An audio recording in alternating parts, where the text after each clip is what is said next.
नमस्कार दोस्तों, बहुत बहुत स्वागत है आपका मेरे चैनल में। और आज मैं आपको लेकर जाने वाला हूं उत्तर प्रदेश के आगरा शहर से लगभग 40 किलोमीटर दूर फतेहपुर सीकरी में। करीब 14 साल तक मुगल साम्राज्य की राजधानी रहने वाला ये शहर न सिर्फ बादशाह अकबर की जीत की एक निशानी है, बल्कि वो जगह है जहाँ पर उन्हें सूफी संत सलीम चिश्ती से दुआ मांगने के बाद उनकी हिंदू रानी जोधाबाई से एक संतान हुआ था जिसका नाम था जहांगीर। तो आइए जानते हैं इस शहर फतेहपुर सीकरी का रोचक इतिहास, जिसको बादशाह अकबर के सपनों की नगरी के नाम से भी जाना जाता है।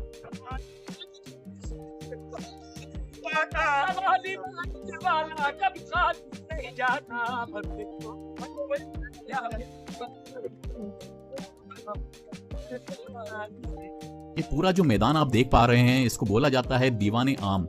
ये पूरा हिस्सा किसी जमाने में एक मिट्टी का मैदान हुआ करता था। बाद में इसको सुंदर बनाने के लिए यहाँ पर घास लगाई गई थी। तो यहाँ पर बादशाह अकबर आम आदमियों से मिलकर उनकी बात सुनने के लिए आया करते थे। यहाँ पर लोगों के बैठने के लिए कारपेट लगाई जाती थी और गर्मियों के समय में यहाँ पर तंबू यानी कि टेंट लगाए जाते थे। जो भी बड़े लोग होते थे वो ऊपर बैठा करते थे और यहाँ सामने में एक जाली हुआ करती थी जिसके दूसरी तरफ बादशाह अकबर बैठकर आम आदमियों को सुना करते थे। तो यहीं पर दीवाने आम में बैठकर वो न्याय किया करते थे और जो लोग भी गलत होते थे उनको यहाँ हाथी द्वारा कुचलवा के मरवा दिया जाता था। वहाँ सामने में जो पत्थर आप देख रहे हैं, वहाँ पर अकबर ने अपने पसंदीदा हाथी को बांधने का इंतजाम किया हुआ था। तो बादशाह अकबर यहाँ पर 1571 से लेकर 1585 के बीच में रहे थे, यानी कि 14 साल के लिए ये पूरी जगह जो है फतेहपुर सीकरी मुगल साम्राज्य की राजधानी हुआ करती थी। उसके बाद वो यहाँ से चले गए थे क्योंकि यहाँ पर पानी की बहुत दिक्कत थी। फिर उसके बाद उन्होंने अलग अलग शहरों में अपनी जिंदगी जी और आगरा, इलाहाबाद, मालवा, कश्मीर, लाहौर और अफगानिस्तान के जरिए अकबर ने अपने साम्राज्य को फैलाया। साल 1573 यानी कि 1573 में उन्होंने गुजरात जीतने के बाद इस शहर का नाम रखा था फतेहपुर सीकरी, यानी कि सिटी ऑफ विक्ट्री। और फिर अकबर ने यहाँ पर अपने जीत की सबसे बड़ी निशानी यानी कि बुलंद दरवाजा बनवाया, जिसको बोला जाता है डोर ऑफ विक्ट्री, जो कि दुनिया का सबसे बड़ा दरवाजा हुआ करता था। ये सामने वाला हिस्सा जो आप देख पा रहे हैं, वहीं से अकबर आया करते थे। और आप जब फतेहपुर सीकरी आएंगे तो आपको रास्ते में एक गेट दिखाई देगा जिसको बोला जाता है आगरा गेट। तो यहाँ ऐसे 9 गेट हैं जिनसे बादशाह अकबर ने 9 शहरों को जोड़ा था। तो अकबर ने इसको 12 किलोमीटर में बनवाया और 12 साल में ये बनकर पूरा तैयार हुआ था। तो ये उस जमाने में एक टाउनशिप बन गया था, जैसे कि आज के जमाने में कोई भी बड़े शहर में होती है। साल 1524 में भारत में मुगल आए और सबसे पहले मुगल बादशाह बने बाबर। बाबर ने भारत में कई युद्ध लड़े और उनको जीता। उनकी मृत्यु होने के बाद उन्होंने अपने 4 बच्चों को अलग अलग हिस्से सौंपे और उनके बेटे हुमायूं के हिस्से में आया था हिंदुस्तान। लेकिन हुमायूं उतना सफल नहीं हो पाए और उन्होंने कई युद्ध हारे। और फिर साल 1556 यानी कि 1556 में हुमायूं की मृत्यु होने के बाद उनके बेटे अकबर को मात्र 14 साल की उम्र में बादशाह बनाया गया। बादशाह अकबर पढ़े लिखे नहीं थे, इसलिए वो अपने 9 वजीरों से समय समय पर राय लिया करते थे। तो अकबर आगरा में रहा करते थे और ये उस समय सीकरी गांव हुआ करता था। और यहाँ एक सूफी संत रहा करते थे जिनका नाम था हजरत शेख सलीम चिश्ती। तो अकबर आगरा से पैदल यहाँ बाबा से दुआ मांगने आए थे कि मुझे एक बेटा चाहिए जिससे कि मुगल डायनेस्टी एक बार फिर से हिंदुस्तान में खड़ी हो सके। और उसके बाद अकबर की दुआ कबूल हो गई और साल 1559 यानी कि 1569 में अकबर को एक बेटा हुआ जिसका नाम था जहांगीर। और जहांगीर के दूसरे जन्मदिन के बाद साल 1571 यानी कि 1571 में अकबर ने ये शहर बनवाना शुरू किया। और जैसे कि मैंने पहले भी बताया, इस साल 1573 यानी कि 1573 में जब वो गुजरात जीतकर आए थे, उन्होंने इस शहर का नाम रखा था फतेहपुर सीकरी। ये वो जगह है जहाँ पर बादशाह अकबर तुलादान किया करते थे। इस हिस्से में गरीब लोग खड़े होते थे और अकबर वहाँ सामने बैठकर अपना वजन किया करते थे। और जितना भी वजन उनका आता था उतने ही वजन का वो सोना चांदी उन गरीब लोगों में बांट दिया करते थे। तो तुलादान प्राचीन भारत में होने वाली एक प्रथा थी जिसको अकबर ने मिडिवल हिस्ट्री में शुरू किया था ताकि वो सबकी मदद कर सकें और सबसे जुड़ सकें। तो ये तुलादान वो साल में एक बार किया करते थे। इस लाल पत्थर की इमारत को बोला जाता है दीवाने खास।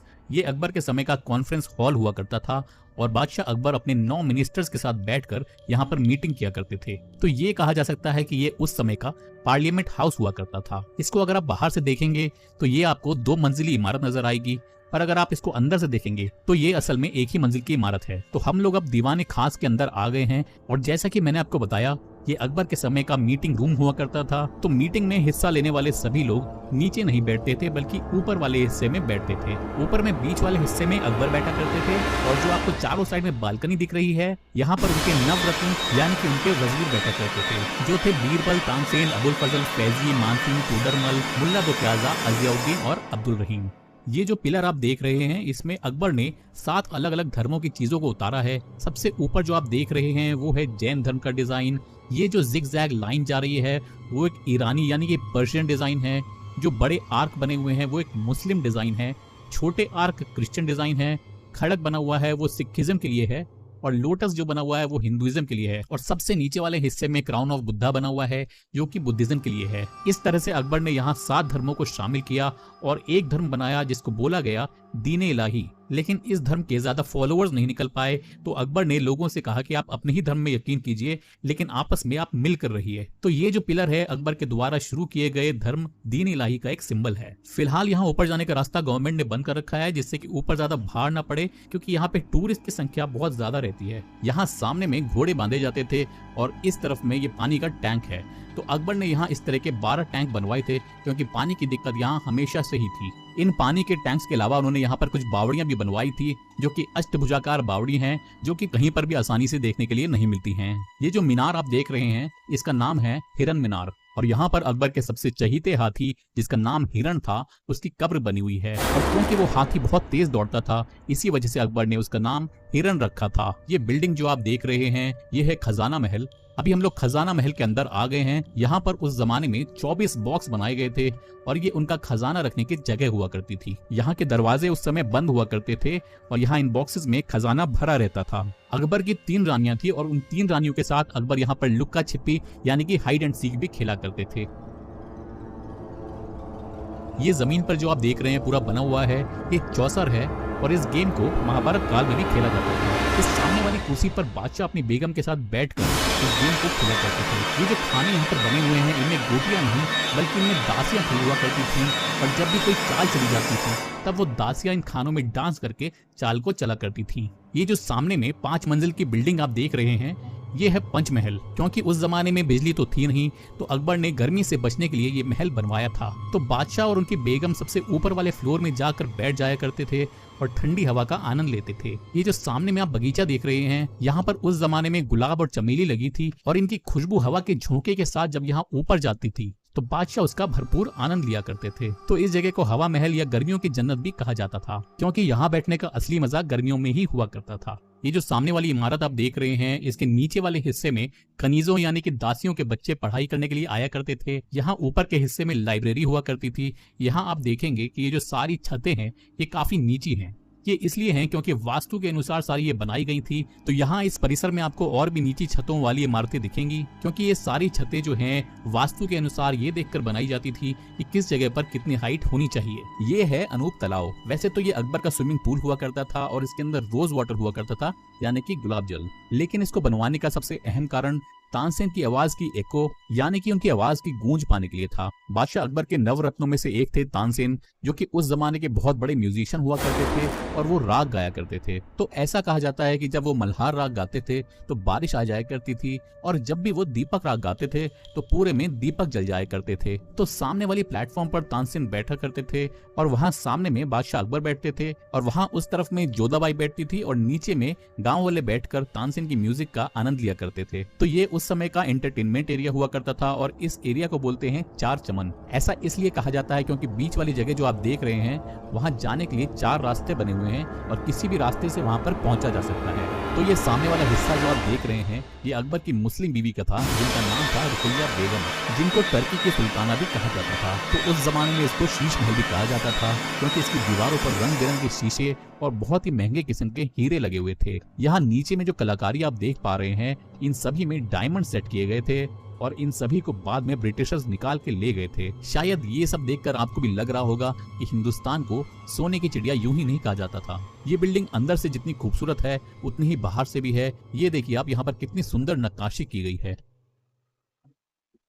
तो ये जो सामने में आप बिल्डिंग देख रहे हैं इसको कहा जाता है ख्वाबगाह, अकबर का रॉयल बेडरूम। ये कमरे जो बने हुए हैं ये जो आप देख रहे हैं ये अकबर का डाइनिंग रूम हुआ करता था, जिसमें बैठकर वो अपनी रानियों के साथ खाना खाया करते थे। और अब मैं आपको दिखाता हूँ बादशाह अकबर का बेडरूम। तो इस रास्ते से अकबर अंदर आया करते थे, और ये जो सामने वाला दरवाजा दिख रहा है आपको वहां से जोधाबाई अंदर आती थी। तो उनकी तीनों रानियों के लिए उन्होंने अलग अलग रास्ते बनाए थे ताकि एक इंडिकेशन रहे दूसरी रानी के लिए। तो ये है बादशाह अकबर का बेडरूम और ये रहा उनका बेड।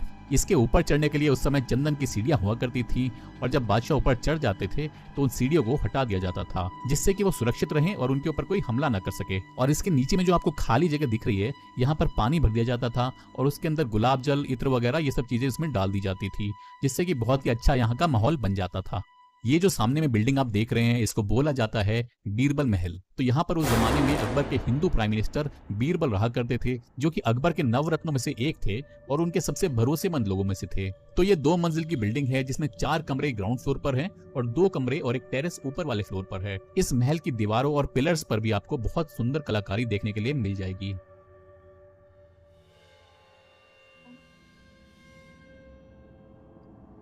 ये जो जगह आप देख रहे हैं इस जगह पर बादशाह अकबर के सैनिकों के घोड़े बांधे जाते थे। तो ये उस समय का अस्तबल हुआ करता था। ये जो छेद यहाँ पे दिए गए हैं इनमें से एक रस्सी निकालकर यहाँ पर घोड़े बांध दिए जाते थे। ये मैं पास ले जाकर आपको दिखा देता हूँ, कुछ ऐसे दिखते हैं। ये तो काफी बड़ा ये एरिया है और यहाँ काफी सारे घोड़े एक साथ खड़े हो जाते थे। ये है अकबर की हिंदू रानी जोधाबाई का किचन। यहाँ पर जोधाबाई अपने हाथों से अपना शाकाहारी खाना बनाती थी, क्योंकि जब उन्होंने अकबर से शादी की थी तब उन्होंने अकबर के सामने 2 शर्त रखी थी। पहली शर्त ये थी कि मैं अपना मजहब कभी नहीं बदलूंगी, यानी कि अपना रिलीजन कभी चेंज नहीं करूंगी, और मैं आपसे शादी करूंगी तो आपको मेरे महल में एक मंदिर बनवाकर देना होगा। और दूसरी शर्त ये थी कि मैं अपना खाना भी अलग बनाऊंगी, मेरे लिए एक अलग से किचन होना चाहिए। इसी वजह से अकबर ने ये किचन जोधाबाई के लिए बनवाई थी। यहाँ पर आप देखेंगे कि 156 डिजाइन के ईयर रिंग्स बने हुए हैं, जो कि राजस्थान के प्रसिद्ध झुमकों के अलग अलग डिजाइन हैं। ये है जोधाबाई के महल का मुख्य द्वार। इसमें जो आप बालकनी देख पा रहे हैं वो राजस्थानी कल्चर के हिसाब से बनी हुई हैं, क्योंकि राजस्थान की हवेलियों को आप देखेंगे तो उनमें ऐसी बालकनी बनाई जाती थी जिनमें खड़े होकर औरतें बाहर की चीजों को देख सकती थी। और ये जो एरिया आप देख रहे हैं ये हरम का एरिया हुआ करता था, यानी कि लेडीज के लिए बनाया गया एक प्राइवेट एरिया, और यहाँ पर अकबर जोधाबाई के साथ में रहा करते थे। बादशाह किसी भी बाहरी आदमी का यहाँ आना पसंद नहीं करते थे, तो इन बालकनियों में जब वो आते थे तो सिर्फ दूर से ही लोग उनको यहाँ खड़े हुए देख सकते थे। इस महल को हिंदू और इस्लामिक आर्किटेक्चर के हिसाब से मिलाकर बनाया गया है, क्योंकि ये बालकनी राजस्थानी स्टाइल की है और ये ऊपर में जो 2 गुंबद दिख रहे हैं आपको ये इस्लामिक स्टाइल है। तो चलिए आपको जोधाबाई के महल के अंदर लेकर चलता हूँ।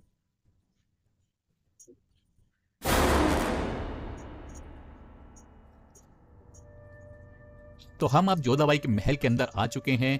ये जो ब्लू टाइल्स का महल आप देख रहे हैं ये जोधाबाई का समर पैलेस हुआ करता था, और इसके सामने की तरफ जो महल आपको दिख रहा है वो उनका विंटर पैलेस हुआ करता था। तो समर और विंटर पैलेस दोनों की ही अलग खासियत है। इसको समर पैलेस इसलिए कहा जाता था क्योंकि एक तो इसके ऊपर की तरफ जो मटेरियल लगा हुआ है वो बहुत ही ठंडा है, और दूसरा ये कि इसके पीछे में दीवारें नहीं हैं बल्कि यहाँ पर जालियां लगी हैं ताकि यहाँ पर वेंटिलेशन अच्छा रहे। और वहीं अगर हम विंटर पैलेस की बात करें तो इसको दीवारों से पैक किया गया है, और इसके ऊपर की तरफ में ऐसा मटेरियल लगा हुआ है जो सूरज की रोशनी पड़ने से गर्म हो जाता है, जिससे अंदर के कमरे भी गर्म हो जाते हैं। जोधाबाई शादी के बाद सबसे पहले आगरा के किले में आई थी। अल्बत की दुआ जब बाबा ने यहाँ पर कबूल कर ली थी उसके बाद वो यहाँ पर आकर सलीम चिश्ती साहब से मिलते जुलते रहना चाहते थे। उसके बाद उन्होंने यहाँ पर महल बनाने के लिए सलीम चिश्ती साहब से अनुमति मांगी, और उन्होंने ये कहा कि अगर मेरा बेटा हो तो मैं चाहता हूँ कि वो आपकी छत्र छाया में ही जन्म ले, ताकि वो सभी मुसीबतों से दूर रह पाए, क्योंकि मैं बादशाह हूँ और मेरे ऊपर मुसीबतें आती रहती हैं, इसलिए मैं चाहता हूँ कि मेरा बेटा आपकी पनाह में ही पैदा हो। तो ये महल इसलिए बनवाया गया था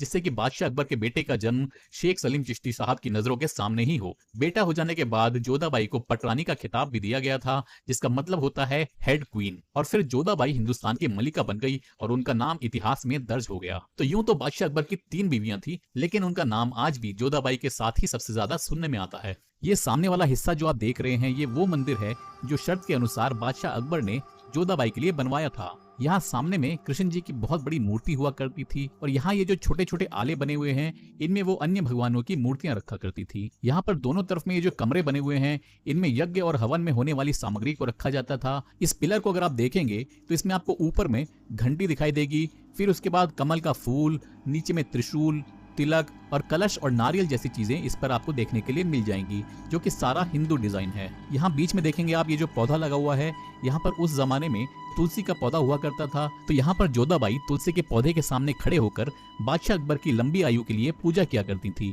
तो ये सारा कंपाउंड, सारा एरिया जो अभी हमने घूमा, इसको बोला जाता है सीकरी, जहाँ पर सारे पैलेसेस यानी कि महल बने हुए हैं। और अब मैं आपको लेकर जाऊंगा फतेहपुर, जिसको यहाँ का होली कॉम्प्लेक्स कहा जाता है। तो यहाँ पर हम देखेंगे बाबा सलीम चिश्ती की दरगाह, जामा मस्जिद और उस जमाने में दुनिया का सबसे बड़ा दरवाजा कहलाने वाला बुलंद दरवाजा। तो हम अभी जिस दरवाजे से अंदर आए हैं इसको बोला जाता है बादशाही दरवाजा। यहीं से बादशाह अकबर अंदर आया करते थे। ये जो पूरा एरिया है इसको फतेहपुर सीकरी का सबसे मेन पार्ट माना जाता है और इसको बोलते हैं दरगाह कॉम्प्लेक्स। और यहाँ का सबसे इम्पोर्टेंट पॉइंट है ये संगमरमर से बनी हुई इमारत जो है हजरत सलीम चिश्ती साहब की दरगाह। ये वही बाबा हैं जिनकी दुआ से बादशाह अकबर को बेटा हुआ था और उसी खुशी में अकबर ने फतेहपुर सीकरी का निर्माण करवाया था। वैसे तो बादशाह अकबर के बेटे को बाबर ने अपना नाम दिया था यानी कि सलीम, लेकिन बाद में अकबर ने उसका नाम बदलकर जहांगीर रख दिया था। यहाँ पर अकबर ने बहुत ही खूबसूरत काम करवाया था और इस इमारत की हर छोटी से छोटी कलाकारी देखने लायक है। तो यहीं अंदर में बाबा की कब्र बनी हुई है और आज भी ऐसा माना जाता है कि अगर कोई यहाँ पर आकर मन्नत मांगने के लिए धागा बांध के जाता है तो उसकी दुआ जरूर कबूल होती है, फिर चाहे वो किसी भी धर्म का क्यों ना हो। तो अगर आप भी यहाँ पर आते हैं और आपकी कोई भी मन्नत है तो आप यहाँ पर धागा बांधना मत भूलिएगा।